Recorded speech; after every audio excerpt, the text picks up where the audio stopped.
All women are different, but they are all women. This video is androcentric from a men's point of view and is presented as opinion, commentary, and debate. Expressing opinions is not violence. These are ideas to challenge, question, and argue in public, because classical liberalism relies on the First Amendment for its dialectic. If you are a feminist, then consider this. If patriarchy truly existed as claimed, feminism could not. And if all men are trash and women are equal to men, then what are we to conclude? Women will die for their children, men will die for their wives and children, and God chose to die for all mankind. Authority rolls up with responsibility. If this framing of facts offends you, click off to a cute cat video. Proceeding further will expose you to gamma bias and criticism directed at ideas, claims, institutions, not at any individual's virtue or dignity. Our method follows the 7 liberal arts: the trivium, grammar, logic, rhetoric, and the quadrivium, arithmetic, geometry, music, and astronomy. If this framework is not for you, feel free to exit now. It's no disgrace. Women are wonderful. God bless America. Men are great. Queers for Palestine, postmodern Marxist, useful idiots. Written by Conrad Riker. Available now. Links in description. The logic of the domestic Soviet. How Marxist war, communism, and female shit tests weaponize the useful idiot against Western men. You are witnessing the suicide of the West, broadcast in high-definition Technicolor, and the architects of this destruction are the very same useful idiots Lenin once laughed to sleep. Look at the streets. Queers for Palestine, a movement so fundamentally absurd, it serves as the reductio ad absurdum of the Marxist dialectic itself. A living syllogism proving that if you combine the progressive stack with fundamentalist theocracy, the synthesis is the annihilation of the subject. This is not merely political folly, it is the evolutionary, spiteful mutation, a biological glitch where a peahen invites the predator into the nest to prove a point about equity. We are living in the ruins of a Babel of woke, where the good, the true, and the beautiful have been inverted by a gynocentric death cult that worships feelings over facts. I am here to grab you by the collar and drag you out of this hallucination, to weaponize the trivium against the lies of cultural Marxism, and to show you that the chaos you see in the streets is the same chaotic energy your girlfriend uses to test your frame, a domestic war communism designed to seize the grain of your masculine soul. This is the great red pill you must swallow to save your mind from the gaslighting of the modern era. The conspiracy of lies regarding women's true nature is finally exposed. Her volatility is not random. It is a strategic campaign of psychological warfare, a mirror of the Cheka interrogating a dissident, designed to exhaust your resources through emotional attrition. You are the kulak, the high-value male targeted for liquidation by the matriarchal state because your competence threatens their dependency structure. She creates chaos not because she is unhappy, but because she is biologically wired to test for strength, and in the absence of real war, she manufactures domestic turbulence to simulate the selection pressure. We will dissect the puzzle under time pressure and the indifference gambit, proving that these are not relationship quirks but evolutionary shit desits to see if you will crack under stress or maintain the stoic frame of an emperor. We will expose the empathy trap for what it is, a black hole of demand taxing your sanity. We are going to reject feminization as the weakness that presages every fall and re-enshrine the living spirit of Western civilization. I will guide you through the Aristotelian refutation of leftist theory, demonstrating that if the system claims all truth is relative, then the claim itself is relative and can be dismissed as nonsense. We will use grammar to define our terms against the woke newspeak, logic to dismantle the fallacies of feminist arguments, and rhetoric to deliver the killing blow to the ego of the collective. This is about more than dating advice. It is the pursuit of the transcendentals, the redemption of the logos.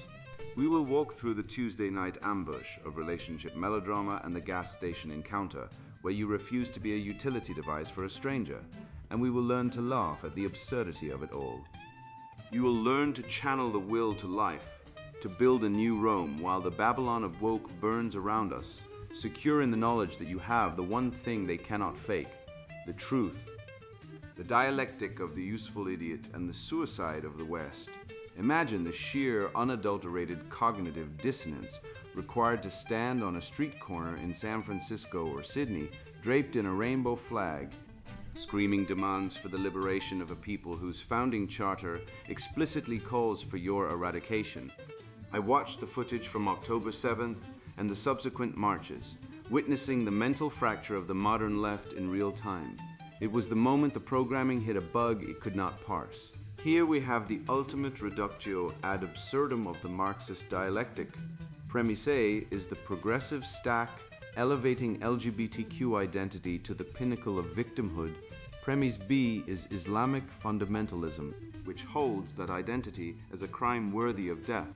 Logic dictates that these two forces are antithetical, yet the leftist mind, drunk on the wine of oppression Olympics, attempts a synthesis that results only in the annihilation of the subject. The useful idiot does not realize that by supporting the barbarians at the gate, they are signing their own death warrant, a biological and logical contradiction that would be funny if it weren't so tragic. They shriek "Free Palestine" while simultaneously behaving in ways that would ensure they are the first to be thrown from a rooftop in Gaza. It is a hysterical return to the safety of silence, or a doubling down on the lie. But the math remains the same. You cannot be a queer for Palestine without being a traitor to your own survival instinct. We must look at this through the lens of the trivium to understand how we arrived at this insanity. Grammar defines reality, rhetoric persuades, and logic discerns truth. But the modern leftist ideology has abandoned all three. Critical theory, that festering academic boil, is not a philosophy. It is a closed loop of emotional manipulation, a cult of death that refuses to submit to empiricism. It relies on the pathological altruism of the West, a maladaptive behavior I liken to a brood parasite in the nest of evolutionary biology. In nature, a female bird that pushes out her own eggs to feed a cuckoo is an evolutionary failure. Similarly, the modern West, infected by a genocentric obsession with compassion and inclusion, invites the predator into the nest. This is not virtue. It is a biological marker of the suicide hypothesis, where a civilization's empathy becomes so unchecked it turns into a toxin, destroying the host body. The left exploits this, framing the destruction of borders and the erasure of history as moral good, when in reality it is merely the evolutionary reflex of a dying entity welcoming its own end. This occurrence might be labeled a spiteful mutation, a distinct biological mechanism intended to destroy the host civilization, Western Christendom, before the organism itself dies. Examine the evidence. The West is literally dying. We confront plummeting birth rates among indigenous populations, driven by a feminist culture that vilifies men and celebrates the barren, selfish lifestyle of the strong, independent woman. Abortion rates exemplify this civilizational suicide, with millions of potential lives extinguished on the altar of convenience. The Queers for Palestine movement is simply the newest symptom of this spiteful mutation, an ideology existing solely to dismantle the structures, the family, the church, the nation-state that sheltered and nourished it for centuries. It represents a biological dead end. These ideologies are blighting humanity by attacking the fundamental engine of civilization, the male. We must draw a direct, blood-soaked line from the Soviet grain requisitions of 1918 to the current seizure of our cultural grain. War communism wasn't just about stealing wheat from the Ukrainian kulaks to starve them into submission. It was about seizing the surplus of the human mind. Today, the state apparatus and its corporate cronies are seizing the male cognitive surplus manufacturing crisis to justify totalitarian control. They come for our jobs through affirmative action. They come for our children through the school system. And they come for our dignity through the family courts. We see the statistics. Fathers stripped of their rights, suicide rates among men skyrocketing, and a legal system that treats men as nothing more than ATM machines and sperm donors.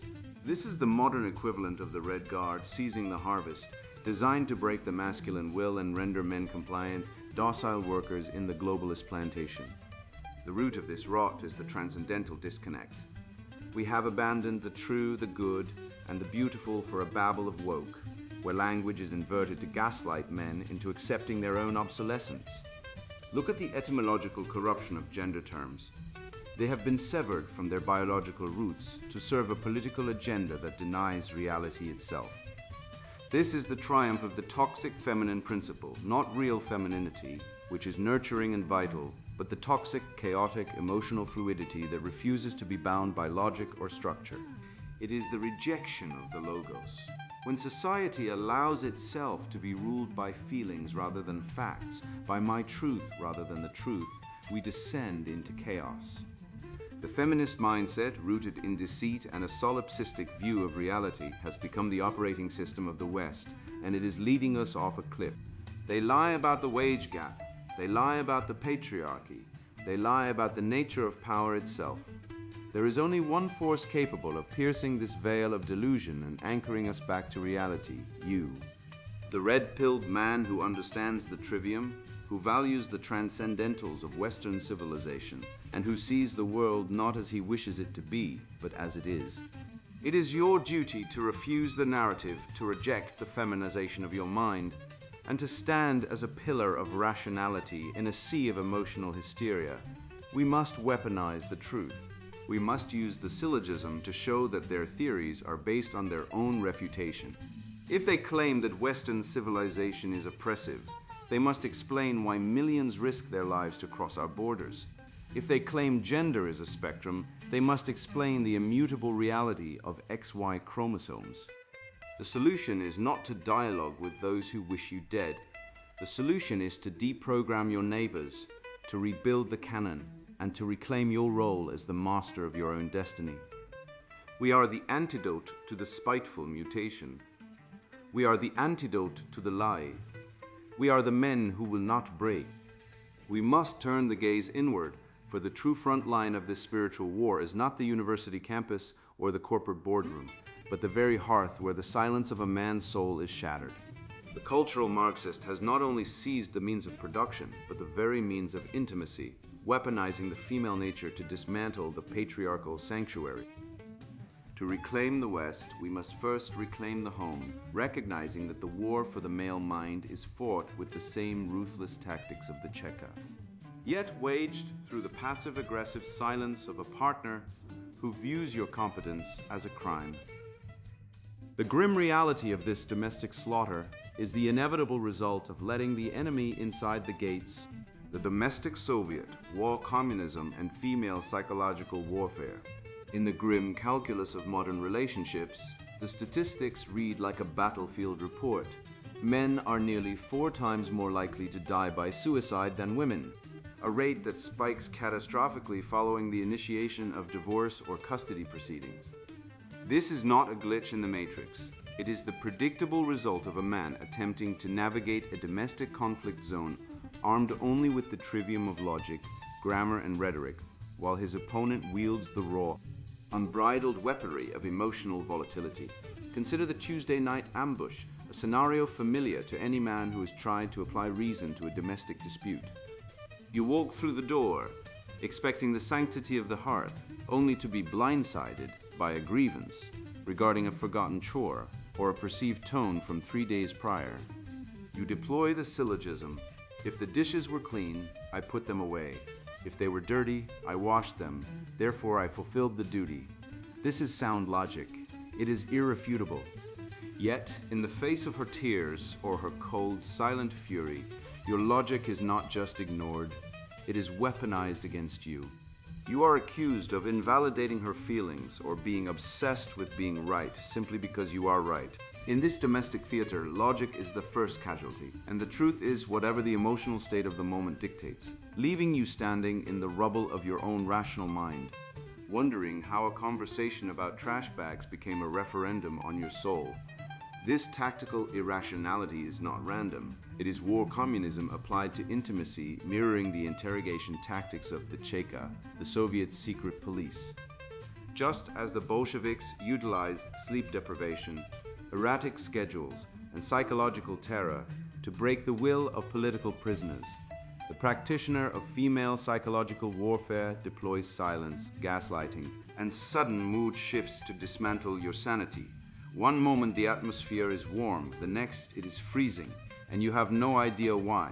When you ask, the answer is invariably, If you don't know, I'm not going to tell you. A linguistic trap designed to force a confession of guilt for a crime you cannot even identify. You are pushed to confess to sins of thought, intent, and perception, crimes that never occurred, simply to restore peace. This is the scorched earth policy of the soul. She burns the village of your shared happiness to save it, ensuring that you are so exhausted by the attrition of emotional combat that you surrender your agency just to make the noise stop. Do not fall for the postmodern Marxist lie that this behavior is a result of nurture or social conditioning. This is the nurture fallacy, a sweet-sounding poison designed to obscure the cold, hard biological reality of female nature.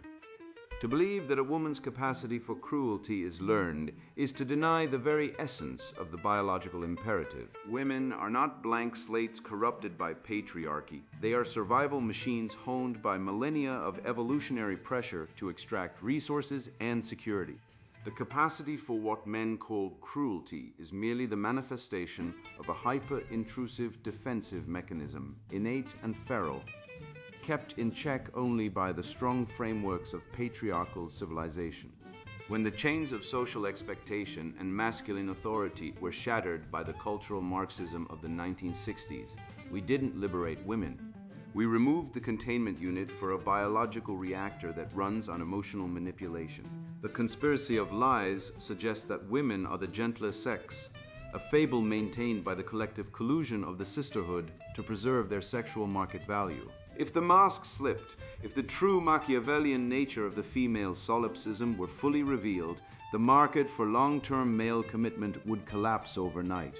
In this new domestic Soviet, the high-value male finds himself cast as the kulak, the relatively prosperous peasant who became the target of liquidation during Stalin's consolidation of power. You, the competent, independent, rational man, are a threat to the matriarchal state simply because you possess the means to be self-sufficient.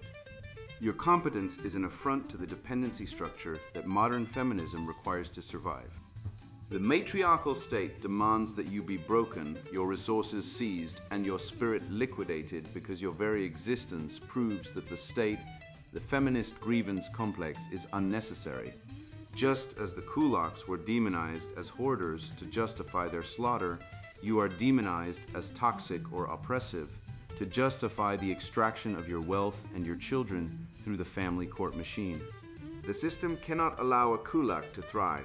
It must turn him into a serf, stripped of his assets and his will, laboring for the very system that seeks to destroy him. We must also recognize the biology of chaos at play here. In an environment of abundant resources and safety, the female evolutionary drive to test for strength does not simply vanish. It mutates. In the wild, this drive ensured a mate capable of protecting the offspring from predators. In the safety of the suburbs, with no saber-toothed tigers to fight, she must manufacture the dragon.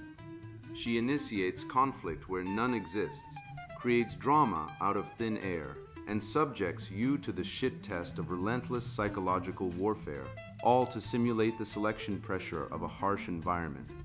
She needs to know that when the walls of reality come crashing down, you will not fold. But because modern life is so soft, the tests become absurdly intense, spiraling into the war communism of relationship chaos. She creates a domestic gulag of her own making, a prison of constant crisis, to see if you are strong enough to survive the emotional famine she imposes. This is the empathy trap, a black hole of demand where your emotional validation is the currency, and no matter how much you pour in, the deficit remains. It is a tax on your sanity, a levying of your spirit by an entity that can never be filled, only temporarily placated. The ultimate remedy for this madness is the restoration of the trivium and the transcendentals, the good, the true, and the beautiful. We must weaponize logic to smash the narrative of victimhood that props up the domestic Soviet. We must use rhetoric to shout down the gaslighters and grammar to define the terms of engagement, refusing to accept the nebulous shifting definitions of abuse and equality that are used to entrap us. We must recognize the syllogism of the gynocentric conspiracy. Major premise: women act to maximize their survival and resource acquisition.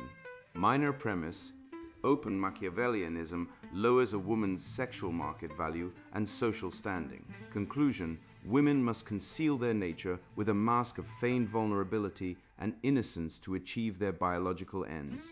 The spell is broken not by fighting the chaos with more emotion, but by becoming the rock of immutable logic against which the waves of hysteria break. The truth is that Western civilization rose not on the backs of the compliant, but on the shoulders of men who mastered reality, not the emotional manipulation of it. Reclaim your mind, reject the guilt, and walk out of the gulag of your own living room. Having walked out of that domestic gulag, we must immediately test our resolve in the physical world where the architects of our decline have weaponized kindness into a system of control. The pathological lie of the left is that compassion is infinite and must be extended to everyone, a biological impossibility designed to turn men into docile beasts of burden. We must reject this slave morality with the cold precision of a stoic, realizing that every interaction is a potential trap. The proof of this lies in the visceral moments of daily life where the boundaries of your very soul are challenged, the crucible of competence, puzzles, indifference, and the compassion test. I stood at the pump, the smell of high-octane fuel in my nose, watching a man in a beaten-up sedan approach a stranger, asking for a jump start. The stranger, a friend of mine, simply looked at him, said no, and turned back to his own business, ignoring the pleas. The woman standing next to my friend, his date, looked at him with a mixture of horror and confusion, her programming firing off error codes in her brain. She expected the nice guy routine, the benevolent servant bending the knee to the unfortunate. My friend held his frame granite-jawed and unmoved, and later that night, she was more attracted to him than ever before. Why? Because his refusal was not an act of cruelty, but a boundary drawn in blood. It was a declaration that his resources, his time, and his energy were not up for grabs by random entropy. She thought she was witnessing a failure of empathy, but she was actually witnessing a crucible of competence. She was testing his utility, and he failed the test to be a doormat and passed the test to be a man. We have been sold a corrosive lie, a spiritual poison dripping from the fangs of 1,000 years of egalitarian drivel, that compassion is the highest virtue. It is not. In the raw, unforgiving calculus of biological reality, unbounded compassion is the precursor to the fall, the soft underbelly that the predators of the world, whether they hold a knife or a gender studies degree, will slice open without hesitation. The ancient Romans understood virtus, a root meaning manliness, strength, and martial excellence, not the sniveling, slave morality submission that demands you open your borders and your wallet to the world because it feels nice. When you look at the modern male, drowning in cortisol and approval-seeking behavior, you are looking at a biological machine misfiring on every cylinder because he has been tricked into equating weakness with morality. True strength is the capacity for violence contained by discipline and deployed only with precision. Anything less is just domestication. Let us apply the razor of logic to this absurdity, a syllogism that dismantles the feminist cry of toxicity once and for all. Premise 1. Chaos universally tests fitness, separating the strong from the weak, the viable from the obsolete. Premise 2. Female indifference and emotional fluctuation are forms of micro-chaos designed to test a man's frame and his ability to maintain order amidst pressure. Conclusion, therefore, the man who maintains his stoic composure and solves the puzzle of her indifference while refusing to break is the high-value mate, and the act of testing him is not a flaw, but a necessary biological filter. The feminist shrieks that this is a mind game, but she is merely describing the mechanics of attraction which she is biologically powerless to suspend. By refuting the test, you don't pass the test. You fail the evolutionary audit. When a woman throws a puzzle at you under time pressure, demanding a solution to an emotional problem that has no logic, or creating a crisis where none exists, she is hacking your stress response system. The uninitiated beta, whose brain is bathed in the blue pill glow of cultural Marxism, feels the spike of cortisol. His prefrontal cortex shuts down, his heart races, and he flails, desperate to soothe the beast. The red-pilled man, however, operates in a state of stoic flow. He understands this is a proxy test for resource acquisition capability. If he cannot navigate a trivial emotional storm without collapsing, how could he possibly navigate the storms of war, famine, or economic collapse? Her hysteria is the question. Your calm, almost bored competence is the answer. You do not solve the puzzle to please her. You solve the puzzle to demonstrate that the puzzle is beneath you. Consider the stranger in need paradox, a trap set with surgical precision by female hypergamy to measure your propensity for beta books utility versus alpha protection. You are walking with a woman, a stranger asks for help, and you immediately jump to assist, panting like an eager dog to prove your goodness. You have just failed. She is not watching you with admiration. She is calculating your net worth as a utility device. She sees a man who can be farmed for resources, a drone in the hive. The virtuous charity of the West is not about being a sucker. It is about discretionary protection. Helping a stranger when there is no cost is easy. Helping a stranger when you are actively being assessed as a potential mate marks you as prey. The high-value man does not bleed for the world just because he is told it makes him a good person. He bleeds only for what is his. We arrive now at the strategy of indifference, a sophisticated move that those who lack courage will fail to understand. When a woman pretends not to care, pulling back her focus to check if you will pursue her, she is conducting a primal test of character. The typical male reacts with panic, his worry rising as he pleads for crumbs of her acceptance. An expert in social dynamics sees this quiet for what it represents, an empty space intended to be filled by his desperate need for approval. Conversely, he turns his own quiet into a weapon. He reflects her lack of concern, not from malice, but from a place of plenty. By declining to look for comfort, he shows that his peace of mind does not rely on her agreement. This represents supreme command of the situation, understanding that even as she evaluates you, you are assessing her, finding her attempts at evaluation dull and obvious. Underneath all the posturing and the manipulation lies the metagame of will he step up? This is the core question, the heartbeat of female manipulation, the eternal query that drives the machinations of the gender wars. The blue-pilled man believes he must step up when called, like a conscript in a draft he didn't sign up for. The red-pilled man knows the truth. He steps up only on his own terms. By controlling the terms of engagement, he flips the script instantly. He creates a compliance test for her. Will she step up and appreciate him? Will she offer value in exchange for his presence? If she withholds affection to gain leverage, she reveals herself as a transactional actor in a marketplace where he holds the only currency that matters, his masculine commitment. We must look at the neurochemistry of breaking to understand why this matters so desperately. When a man cracks under stress, when he apologizes for being right, when he yields to the emotional blackmail of a weeping woman or a screaming mob, his brain is physically shutting him down. The prefrontal cortex, the seat of reason and logic, goes offline, and the primitive amygdala takes the wheel, screaming submit to survive the social threat. This is the biological signature of the cuckold, the physiological state of the slave. The remedy drawn from the Stoic canon of the West is to re-engage the executive function instantly through the refusal to accept the premise of the attack. You breathe. You watch the emotional storm as if it were a rain shower, and you stand immovable. You do not break. You do not bend. You simply are, and in that being, you become the rock she crashes against, and eventually the ground she builds her world upon. Having exposed their fundamental lie, we must recognize that we are not merely debating a faulty economic theory or a misguided political platform. We are confronting a demonic possession of the collective consciousness. This Marxist infection operates not through reason, but through emotional manipulation, exploiting our innate empathy and channeling it towards self-destructive ends. It is a spiritual parasite that feeds on male guilt and female resentment, turning natural virtues into weapons against civilization itself. But we will not let this darkness spread unchecked.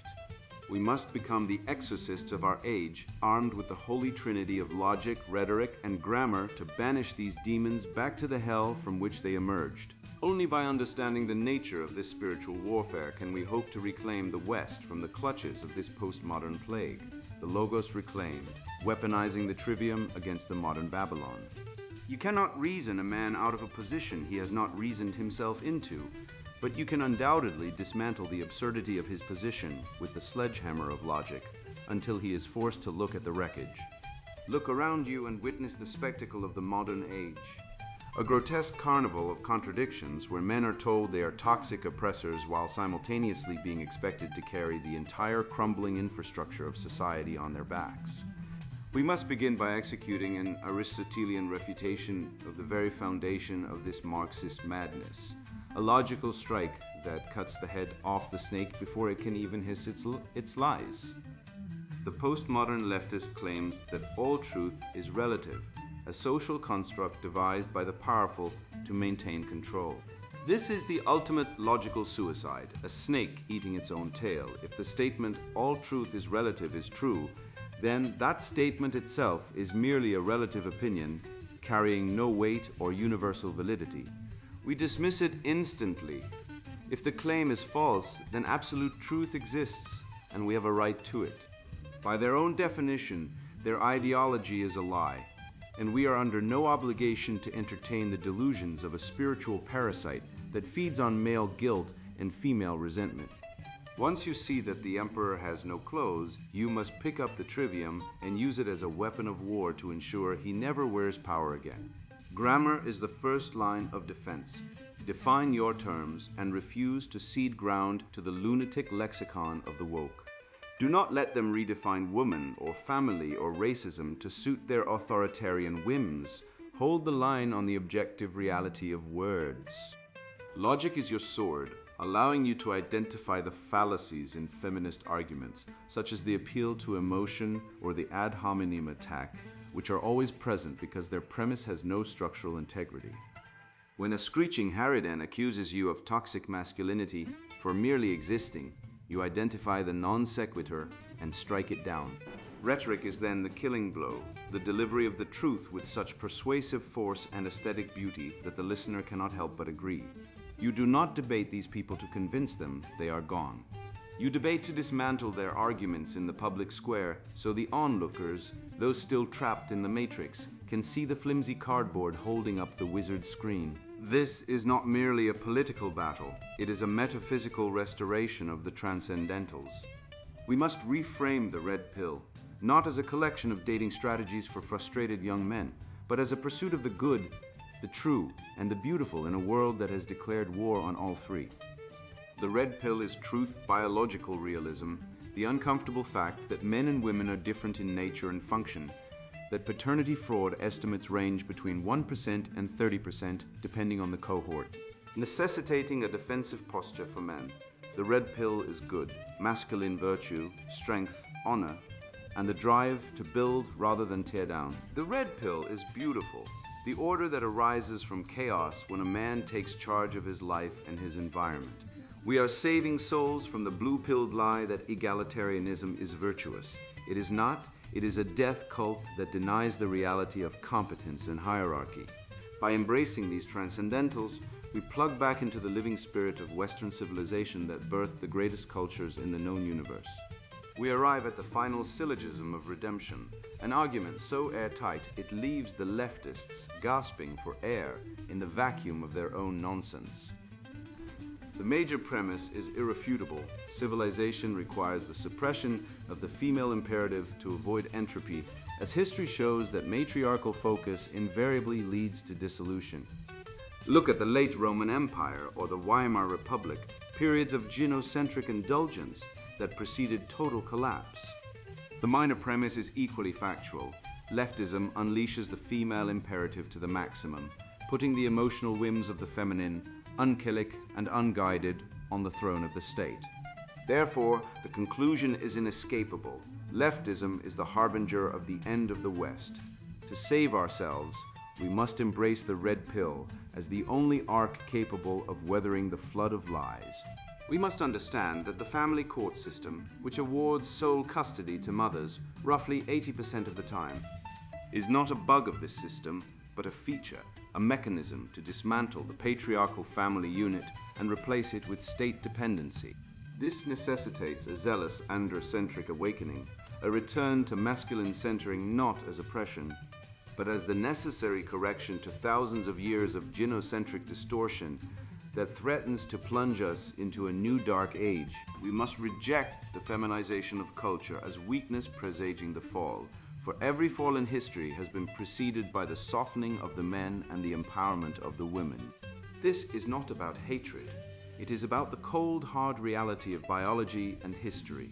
We must acknowledge the evolutionary biology of these ideologies. Marxism and feminism are blights that function like a virus, hijacking the host's empathy mechanisms to serve the parasite.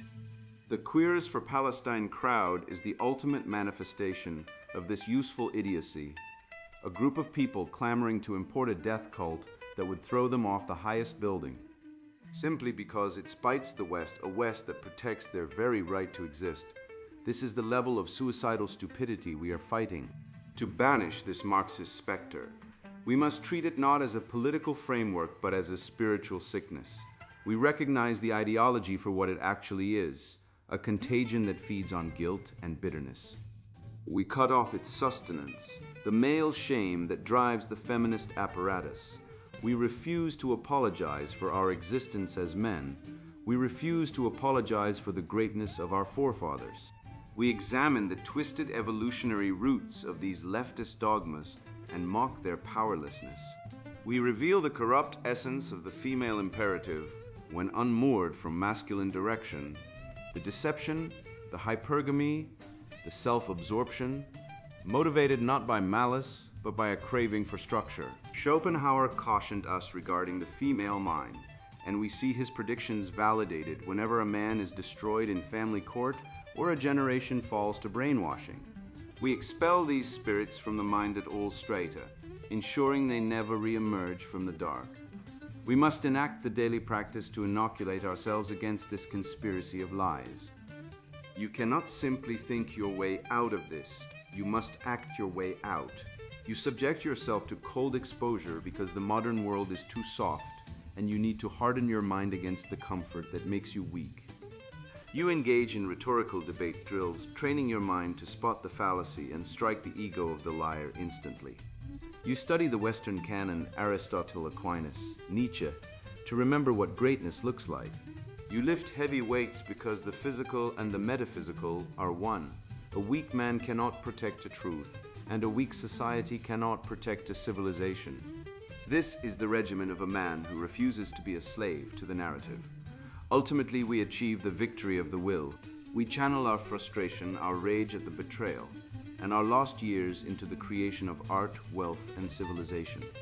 We do not mourn the burning of Babylon. We build a new Rome in the ashes.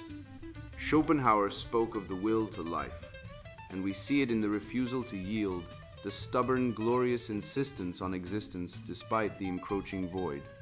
We reject the modern lie of the happy ending and embrace the struggle. We are the architects of the future, the men who saw the matrix for what it was and chose the red desert of truth over the blue pill of comfort. We build, we conquer, and we create order from chaos. This is our burden and our glory. You have walked through the fire of the modern dialectic and come out the other side holding the axe of logic, ready to hew down the rotten timber of the West. We have traced the lines from the Bolshevik grain requisitions of 1918 to the emotional blackmail of a Tuesday night argument, proving that the chaos in your home is not random, but a calculated campaign of war, communism waged against your masculine soul. You see now that the Queers for Palestine phenomenon is merely the reductio ad absurdum of a death cult that has abandoned the true, the good, and the beautiful for a babble of woke pronouns and self-annihilation. The facts are no longer hidden from you. The terrifying cuckoldry rates proving the biological betrayal, the family courts that treat fathers like livestock to be liquidated, and the suicide rates of divorced men that stand as silent monuments to the evil of gynocentrism. You possess the antidote to the pathological altruism that invites the predator into the nest. You see the compassion of the left for what it is, a maladaptive weakness, a peahen, signaling the destruction of the coop. Now you must go forth and wield the trivium like the weapon of war it was always meant to be. When she throws a puzzle at you under time pressure, do not crack like a brittle, frightened beta smile, for you know this is merely a biological filter to see if you are the man who can build civilization out of chaos. When she pretends to be indifferent or asks if you will help a stranger, maintain your frame with the stoic silence of a Roman senator, understanding that these are the shit tests of a survival mechanism trying to ascertain if you are worthy of her investment or just a resource to be farmed. Do not seek validation from a system that hates you. Instead, weaponize your own competence and build a new Rome while the Babylon of woke burns around you. You are the anchor of reality in a sea of female emotional fluidity. Take this red pill knowledge, this victory of the will, and spread it to the men who are drowning in lies. The conspiracy of silence is broken, and you are free. And now, the sponsored book introduction, Queers for Palestine. Postmodern Marxist useful idiots. Men are under attack. If you're reading this, you already know it. You felt the sting of being called toxic for wanting to protect your family. The rage of watching boys raised to apologize for existing, the disgust as universities pump out activists who sneer at your values. My name is Conrad Riker, and I spent decades watching the rot spread, first as a professor drowned in Marxist faculty meetings, then as a father fighting to keep my sons from being brainwashed by gender theory. This book isn't theory, it's a war manual. Weakness has been weaponized. Every equity initiative, every DEI workshop, every viral TikTok sermon about unlearning masculinity is a brick in the wall of your cage. They want you docile, they want you guilty, they want you to kneel, but biology isn't a social construct. Data doesn't care about feelings. When Minneapolis defunded its police, crime tripled. When Harvard replaced merit with inclusion, it churned out activists, not leaders. The facts are here, unflinching and irrefutable. This book is for men who refuse to apologize for strength. For fathers who won't let schools trans their kids. For brothers tired of being told their ambition is oppression. Inside, you'll learn how Nietzsche predicted this cowardly cult of victimhood, why 72% of Americans think cancel culture is tyranny, and how to dismantle the lies of queer theory with evolutionary truth. You'll see why countries clinging to tradition, like Japan and Poland, outlast nations choking on woke decay. Non-target readers, put this down. Bake cupcakes, watch Netflix. This isn't for you. For the rest, real men ready to lead. These pages are your arsenal. You'll rediscover the alpha instincts buried under decades of feminist gaslighting. You'll crush the slave morality, sucking the soul from the West. And you'll do it with more than passion, with data, with history, with the unblinking clarity of evolutionary science. The red pill isn't a metaphor. Swallow it, fight, or kneel forever. Your choice. Queers for Palestine, Postmodern Marxist Useful Idiots, written by Conrad Riker. Buy now, links in description.